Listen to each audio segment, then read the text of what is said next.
The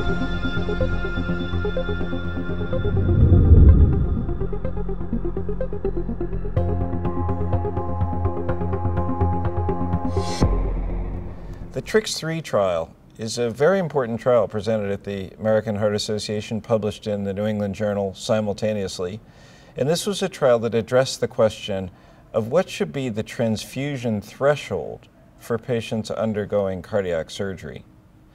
And there's been a lot of controversy about transfusion threshold. There's a lot of observational data to suggest that patients who get transfusion, who get allogeneic red blood cells infused, that there is, that's associated with worse outcome.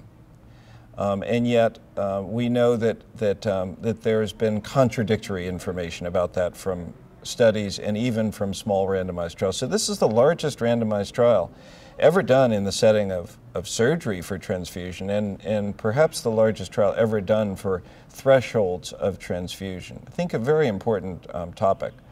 So, and this has been especially important in cardiac surgery because something like 2/3 of patients who undergo cardiac surgery get a red blood cell transfusion. So it's very common. So what the investigators did in this is they randomly assigned patients who were undergoing any cardiac surgery, it was about equal bypass and valve surgery, to either a restrictive threshold, that means no transfusion unless the hemoglobin dropped to less than 7.5, or a more liberal transfusion. That meant hemoglobin of less than 9.5 during the surgery or less than 8.5 subsequently in the intensive care unit or on the wards.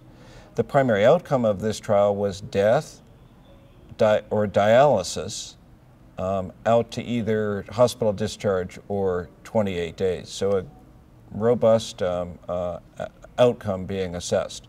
And in fact, what the trial showed was that the restrictive approach was non-inferior to the liberal approach. That was the primary analytic strategy, which I think is very reasonable. But the point estimate was actually more favorable for the restrictive strategy, although it was not statistically significant, but nonetheless reassuring that there was no benefit to the more liberal strategy of using what are expensive blood transfusions and blood transfusions that have other potential risk associated with the transfusion.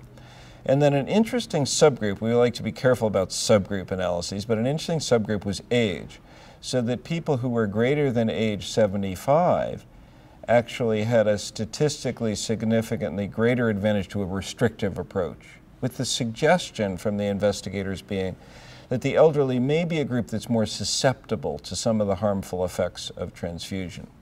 But the message for us from this trial is, in the setting of cardiac surgery, that there's no advantage to a more liberal transfusion strategy, and I think this really will affect the guidelines to make us use a more restrictive approach. I'll also point out, though, that even with the restrictive approach, that about half of patients ended up getting a blood transfusion.